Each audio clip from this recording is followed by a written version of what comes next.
उस हिंसा की जिसकी आग में हरियाणा के कुछ जिले जलने लगे थे और अब हालात को नियंत्रण में लाने के लिए हरियाणा सरकार ने अपनी पूरी ताकत झोंक दी है। रैपिड एक्शन फोर्स के साथ साथ सीएपीएफ और आईआरबी के जवानों को भी संवेदनशील जगहों पर उतारा गया है। कम से कम 7 ऐसे जिले हैं जो अब भी संवेदनशील हैं, जहां धारा 144 अब भी लगी हुई है। सरकार के मुताबिक अब हालात काबू में हैं और हिंसा में शामिल आरोपियों की धरपकड़ तेज कर दी गई है, जिसमें कई आरोपियों को गिरफ्तार भी कर लिया गया है और कई को प्रिवेंटिव रिमांड में लिया गया है। 31 जुलाई को शुरू हुई हिंसा के बाद अब हालात ठीक दिख रहे हैं, लेकिन हम आपको लेकर चलेंगे उस पहाड़ी जहां पर सबसे ज्यादा पुलिस की तलाशी शुरू होने की वाली है और जहां पर आरोपियों के छिपे होने की आशंका है।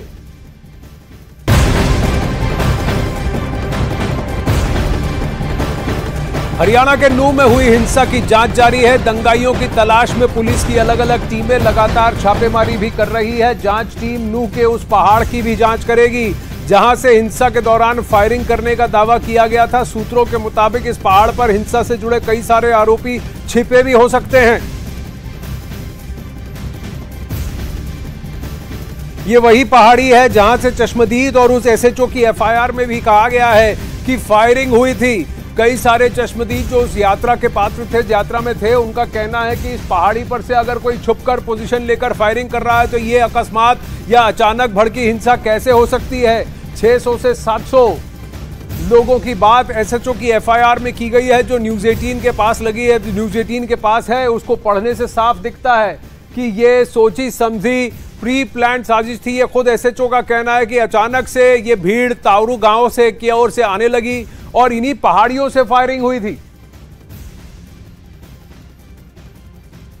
नूह में हुई हिंसा के बाद जहां हरियाणा सरकार एक्शन मोड में है, वहीं केंद्र सरकार भी कई बड़े फैसले ले रही है। फिलहाल नूह में अर्धसैनिक बल की साथ साथ आईआरबी तैनात है। वहीं अब यहां रैपिड एक्शन फोर्स का सेंटर भी बनने की तैयारी शुरू हो गई है, जिससे कि हिंसा के हालात पैदा होने पर उसे फौरन खत्म किया जा सके।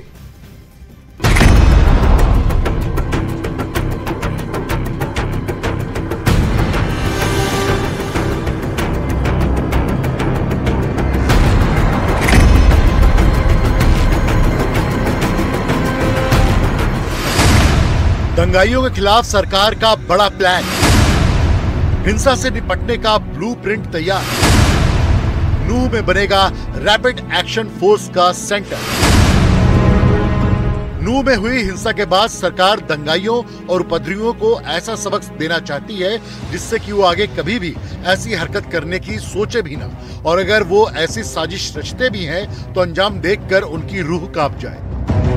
नूह और आसपास के इलाकों के लिए सरकार ने फुल प्रूफ प्लान तैयार कर लिया है। फिलहाल नूह में केंद्रीय अर्धसैनिक बल की 20 कंपनियां तैनात हैं और हालात को सामान्य करने की कोशिश की जा रही है। लेकिन अब केंद्र सरकार ने नूह को लेकर बड़ा फैसला लिया है। नूह में जल्द ही रैपिड एक्शन फोर्स का ट्रेनिंग सेंटर बनाया जाएगा। नूह में रैपिड एक्शन फोर्स का ट्रेनिंग सेंटर बनाने की बड़ी वजह से दंगा जैसे हालात को कंट्रोल करना है। गृह मंत्रालय के सूत्रों की माने तो इसके लिए जगह भी चिन्हित कर ली गई है और जल्द ही इसका निर्माण भी शुरू हो जाएगा। इस ट्रेनिंग सेंटर में जवानों को दंगे से निपटने की ट्रेनिंग दी जाएगी। हरियाणा में कानून व्यवस्था खराब होने पर तुरंत जवानों को तैनात किया जा सकेगा। इस ट्रेनिंग सेंटर की खास बात यह है कि हरियाणा, पंजाब और उत्तर भारत में जिस तरीके की परिस्थिति है उसी हिसाब से जवानों को खास ट्रेनिंग दी जाएगी ताकि दंगा नियंत्रण में वो अपनी प्रभावी भूमिका दर्ज कर सके। रैपिड एक्शन फोर्स दंगा नियंत्रक फोर्स है जिसको दंगे की स्थिति में देश के अलग अलग हिस्सों में तैनात किया जाता है। हरियाणा में मौजूद समय में तैनाती के लिए मेरठ की rapid action force training centre से टीमों का डिप्लॉयमेंट किया जाता है। लेकिन नूह मेवात इलाके में जब ये सेंटर बन जाएगा तो सीधे यहीं से फोर्स को भेजा जा सकता है। इसका सबसे बड़ा फायदा ये होगा कि जैसे ही कानून व्यवस्था बिगड़ेगी, तुरंत केंद्रीय अर्धसैनिक बल की यह विशिष्ट टुकड़ी स्थानीय पुलिस की मदद के लिए हिंसाग्रस्त इलाकों में पहुंच जाएगी।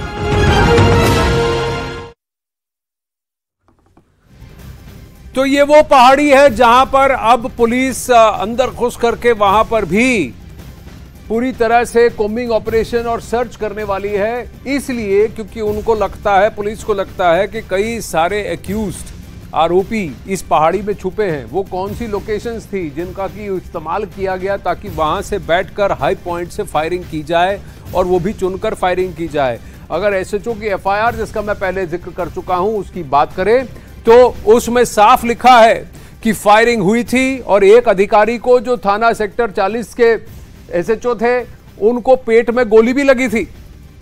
आइए आपको यह ग्राउंड रिपोर्ट दिखाते हैं। नूह में नलेश्वर महादेव के मंदिर में सोमवार को यहां पर एक जलाभिषेक था और उस जलाभिषेक में कई परिवार, कई लोग यहां पर मौजूद थे। तकरीबन 2500 की भीड़ का अनुमान यहां पर प्रशासन को दिया गया था, जिसके बाद प्रशासन ने यहां पर 800 के आसपास पुलिसकर्मी लगाए थे। लेकिन सबसे बड़ा पहलू ये था, क्योंकि इन्वेस्टिगेशन इस पार्ट में हर जगह की जा रही है। हम इस पहाड़ी में इसलिए खड़े हुए हैं क्योंकि पहाड़ी से फायरिंग के आरोप लग रहे थे, पहाड़ी से पथराव के आरोप लग रहे थे और उन आरोपों की सच को जानने के लिए हम यहाँ पर पहुंचे हैं। मैं यहाँ पर जिस जगह पर खड़ा हूँ, ये मंदिर से काफ़ी दूर ऊपर की हाइट है पहाड़ी की, और उस पहाड़ी में मैं ये इसलिए दिखाना चाहता हूँ क्योंकि ये जो आरोप लग रहे थे कि पहाड़ी के ऊपर चढ़कर लोगों ने पथराव, जो दंगाई थे उन्होंने पथराव किया था। और ये इस तरह के पत्थर यहाँ पर आपको लाखों की संख्या में मिल जाएंगे। ये छोटे पत्थर हैं और इनको आराम से फेंका जा सकता है, और यहाँ से अगर आप हाइट से पत्थर फेंकते हैं तो ये पत्थर काफी आगे तक जाएगा।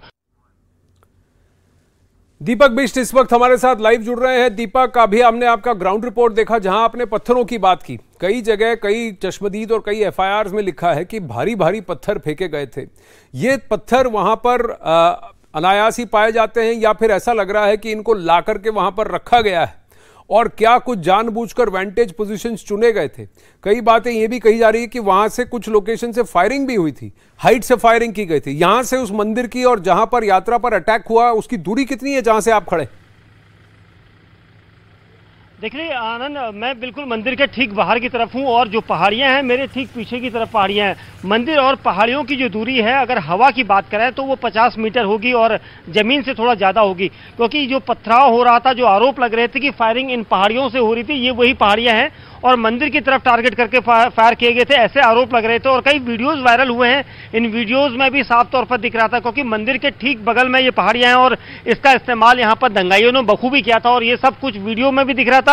साथ ही उन पुलिसकर्मियों ने भी पुलिस को जो है बयान दिए हैं जो यहाँ पर मौके पर मौजूद थे, जिन्होंने जवाबी फायरिंग की थी, हवा फायरिंग की थी और ये सब। और साथ ही मैं बता दूं, जो पत्थरों की बात आपने जिक्र जो किया और मैंने जो बताया था, उसमें जो पत्थर दिखाई दे रहे हैं वो नेचुरल पत्थर हैं जो यहाँ पर हैं, लेकिन उनको इकट्ठा किया जा सकता है ऐसा अनुमान यहाँ पर लग रहा है, क्योंकि कई जगह पर पत्थरों के ढेर एक जगह पर है। तो हो सकता है कि जो दंगाई हैं उन्होंने पत्थर यहाँ से फेंकने के लिए उठाया, वहां पर ढेर लगाया हो।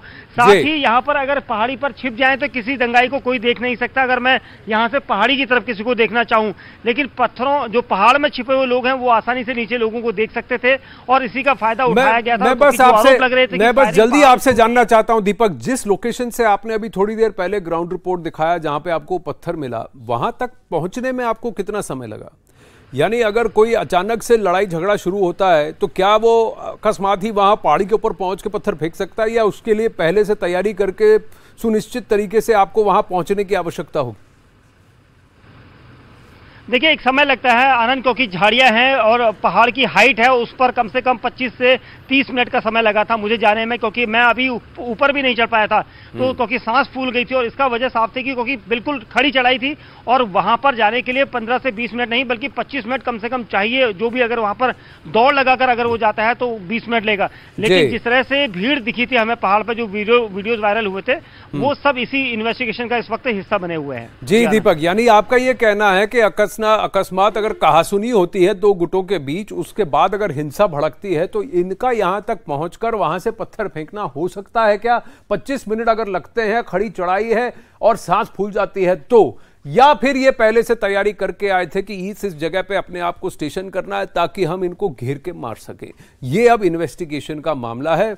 वहां ग्राउंड पर सिचुएशन क्या है दीपक बिष्ट हमें दिखा रहे हैं। वहीं इस वक्त बड़ी खबर अखाड़ा में आ रही है, नूह हिंसा केस से जुड़ी खबर, बहुत बड़ी खबर।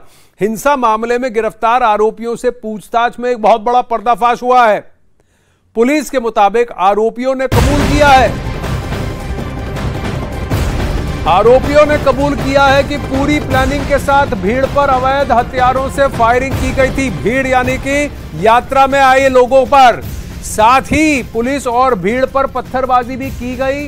पुलिस के मुताबिक पूछताछ में यह भी पता चला है कि कई आरोपी हिंसा के बाद राजस्थान और उत्तर प्रदेश के कुछ जिलों में छिपे बैठे हैं।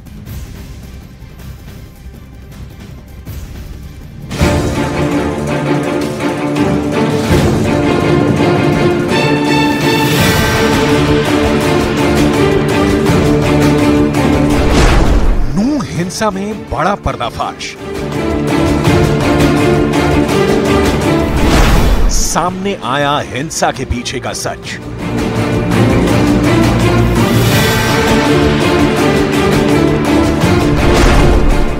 हिंसा के पीछे थी बड़ी साजिश।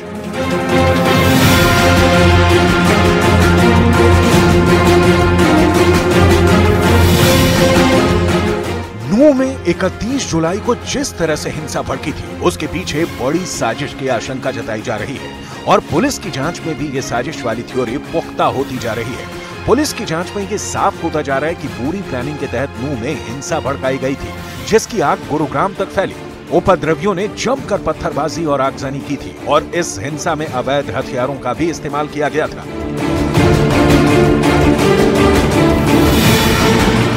पुलिस सूत्रों की माने तो नूह हिंसा के गिरफ्तार आरोपियों ने पूछताछ में बड़ा पर्दाफाश किया है। आरोपियों ने बताया कि साजिश के तहत हिंसा भड़काई गई थी। पुलिस और भीड़ पर अवैध हथियारों से फायरिंग की गई थी। पूछताछ में आरोपियों ने पुलिस पर पथराव की बात भी कबूल कर ली। हिंसा के बाद से आरोपियों की गिरफ्तारी का सिलसिला जारी है। सिर्फ नूह ही नहीं बल्कि हरियाणा के दूसरे जिलों से भी उपद्रवियों की गिरफ्तारी हो रही है। पूछताछ में पता चला है कि आरोपी दूसरे राज्यों में भी छिपे हुए हैं। राजस्थान और उत्तर प्रदेश में भी आरोपियों के छिपे होने की बात सामने आ रही है। हिंसा के आरोपियों के दूसरे राज्यों में छिपे होने की खबर मिलने के बाद पुलिस की टीम एक्टिव हो गई है।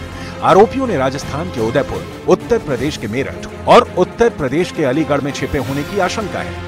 लिहाजा दूसरे राज्यों में छिपे आरोपियों को गिरफ्तार करने की कवायद भी अब शुरू कर दी गई है। पुलिस सूत्रों के मुताबिक आरोपियों ने पूछताछ में ये भी बताया कि हिंसा के बाद उन्होंने डंडों और अवैध हथियारों को या तो छिपा दिया या फिर किसी जगह फेंक दिया। ऐसे में पुलिस की टीम अब ऐसी जगहों पर सर्च ऑपरेशन चला रही है जहां ये हथियार छिपे हो सकते हैं। हिंसा के बाद से पुलिस की टीम अलर्ट पर है।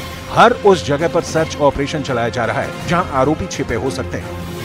एक तरफ हिंसा के आरोपियों की गिरफ्तारी का सिलसिला जारी है, वहीं नूह के तावड़ू में प्रशासन ने बुलडोजर वाली कार्रवाई की।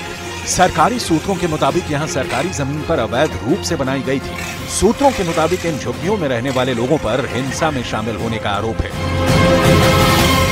नूह में जिस तरह से घटनाक्रम को पूरा हिंसक झड़प हुई थी, हिंसक रूप वहां पर अपनाया गया था और कई लोग इसमें शामिल थे, जिसमें से कुछ लोग यहां से शामिल हो सकते हैं और इसी वजह से यहां पर छापेमारी की गई थी।